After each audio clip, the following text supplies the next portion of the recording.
Hi friends, welcome to my channel. நம்ம சேனலில் நம்ம இன்றைக்கி என்ன பார்க்க போகிறோன்னு பார்த்தீங்கன்னா, வெள்ளை சுண்டல் வச்சு ஒரு சூப்பரான குழம்பு ரெசிபி தாங்க. ரொம்ப சிம்பிளாக சூப்பராக எப்படி செய்கிறதுன்னு பார்க்க போகிறோம். இப்போ எல்லாமே மசாலாலாம் நம்ம தாளித்து விட்டுட்டு குக்கரில் ஒரு 3-4 விசில் விட்டு இறக்குனாவே போதுங்க. சூப்பரான சுண்டல் குழம்பு தயாராகிரும். ரொம்ப ஈஸியாக சிம்பிளாக எப்படி செய்கிறது நம்ம இந்த வீடியோவில் பார்க்கலாங்க. வீடியோக்குள்ளே போகிறதுக்கு முன்னாடி நம்ம சேனல் இது வரைக்கும் சப்ஸ்கிரைப் பண்ணாதவங்க யாராவது இருந்தீங்கன்னா கண்டிப்பாக மறக்காமல் சப்ஸ்கிரைப் பண்ணிவிட்டு அப்படியே லைக் பண்ணி விட்டுருங்க ஃப்ரெண்ட்ஸ். இப்போ வாங்க வீடியோக்குள்ளே போய் எப்படி செய்கிறதுன்னு பார்க்கலாம். வானலில் கொஞ்சமாக எண்ணெய் சேர்த்துக்கலாங்க. 1 ஸ்பூன் அளவுக்கு பெருஞ்சீரகம், 1 ஸ்பூன் அளவுக்கு சின்ன ஜீரகம் சேர்த்துக்கலாம். இதெல்லாம் நல்லா எண்ணெயிலே நல்லா பொரியட்டும். இதெல்லாம் பொரிஞ்சதுக்கப்புறமா ஒரு பெரிய வெங்காயத்தை கட் பண்ணி அது கூடவே சேர்த்துக்கலாம். நான் பெரிய வெங்காயம் சேர்த்துருக்கேன். உங்களுக்கு சின்ன வெங்காயம் வேணும்னா நீங்கள் சின்ன வெங்காயம் கூட ஒரு கைப்பிடி அளவுக்கு சேர்த்துக்கோங்க. இந்த அளவுக்கு இஞ்சி, ஒரு 7-8 பூண்டு நம்ம தோல் உரிக்காமல் சேர்த்துக்கலாம். இது எல்லாத்தையும் சேர்த்துட்டு எண்ணெயிலே நல்லா வதக்கி விட்டுறலாம். வெங்காயம், இஞ்சி, பூண்டு எல்லாம் எண்ணெயிலே நல்லா வதங்கணும்.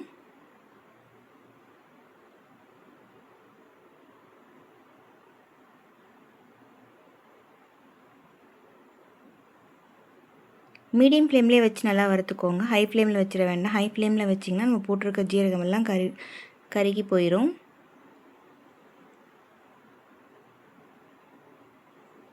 இதெல்லாம் நல்லா வதங்கினதுக்கப்புறமா ஒரு 3 தக்காளியை நல்லா பொடிசாக கட் பண்ணி அது கூட சேர்த்துக்கலாம். தக்காளி எல்லாம் சேர்த்துட்டு நல்லா வதக்கி விட்டுறலாம். தக்காளி எல்லாம் நல்லா ஓரளவுக்கு நல்லா வதங்கட்டும். நல்லா ஃபுல்லாக வதங்கிட்டு இல்லை, ஒரு 3/4 அளவுக்கு நல்லா வதங்கினா போதும்.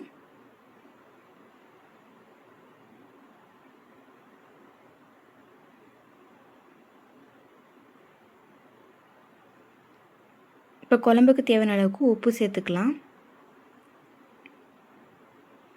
ஃபஸ்ட்லேயே உப்பு சேர்த்து வதக்கிறப்போ தக்காளி எல்லாம் நல்லா வதங்கிடும். அதுக்காக தான் உப்பு சேர்த்துருக்கோம். இந்த டைமில்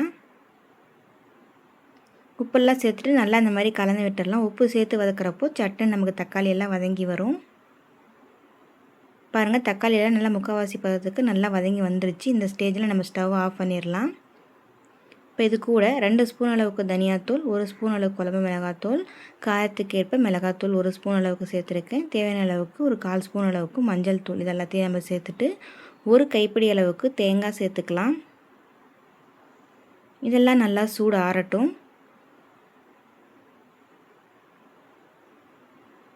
சூடு ஆறினதுக்கப்புறமா மிக்ஸி ஜாரில் இது எல்லாத்தையும் நம்ம சேர்த்துக்கலாம். இப்படி மசாலா வறுத்து அரைச்சி நம்ம குழம்பு வைக்கிறப்போ குழம்பு ரொம்பவும் டேஸ்ட்டாக இருக்கும். கண்டிப்பாக ட்ரை பண்ணி பாருங்கள்.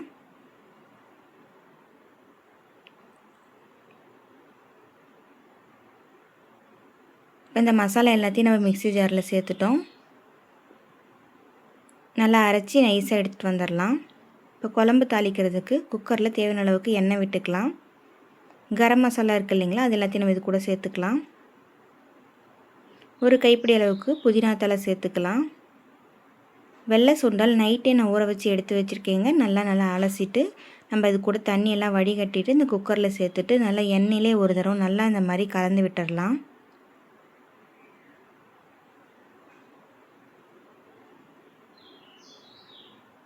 நல்லா இப்படி கலந்து விட்டதுக்கப்புறமா நம்ம அரைச்சி வச்சுருக்க அந்த மசாலாவை இது கூட சேர்த்துக்கலாம்.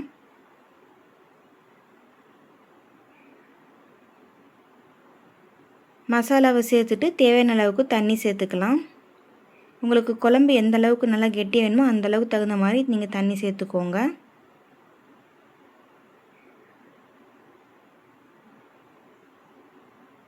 இப்போ தண்ணியெல்லாம் சேர்த்துட்டு நல்லா இந்த மாதிரி கலந்து விட்டுறலாம். நல்லா இப்படி கலந்து விட்டுட்டு உப்பு காரம்லாம் கரெக்டாக இருக்கான்னு பார்த்து நீங்கள் செக் பண்ணிவிட்டு குக்கர் மூடி போட்டு ஒரு 3-4 விசில் விட்டு இறக்கி எடுத்துகிட்டு வந்துட்டோம். பாருங்கள், கமகமனு சூப்பரான சுண்டல் குழம்பு நமக்கு தயாராகிடுச்சு. ரொம்ப சிம்பிளாக செஞ்சிடலாங்க. வீட்டில் இருக்கிறவங்க செய்ய தெரியாதவங்க கூட கண்டிப்பாக ட்ரை பண்ணி பாருங்கள். ரொம்ப நல்லா வரும். இந்த குழம்பு சாப்பாடு, இட்லி, தோசை, சப்பாத்தின்னு எல்லாத்துக்குமே வச்சு சாப்பிட்லாங்க. ரொம்ப நல்லாயிருக்கும். சுண்டல் வேக வச்சு சேர்த்துறத விட குழம்பு தாளித்து விட்டு இது கூட சேர்த்து செய்கிறப்போ அதோட டேஸ்ட் எல்லாமே குழம்புல இறங்கி ரொம்பவும் சூப்பராக இருக்குங்க. கண்டிப்பாக நீங்களும் உங்கள் வீட்டில் இதே மாதிரி ட்ரை பண்ணி பார்த்துட்டு எப்படி இருக்குன்னு மறக்காமல் கமெண்ட்டில் சொல்லுங்கள். இந்த வீடியோ உங்களுக்கு பிடிச்சதுன்னா மறக்காமல் நம்ம சேனலை லைக் பண்ணிவிட்டு சப்ஸ்கிரைப் பண்ணிக்கோங்க. அப்படி உங்கள் ஃப்ரெண்ட்ஸ் அண்ட் ஃபேமிலிக்கும் ஷேர் பண்ணி விடுங்க. தேங்க்யூ.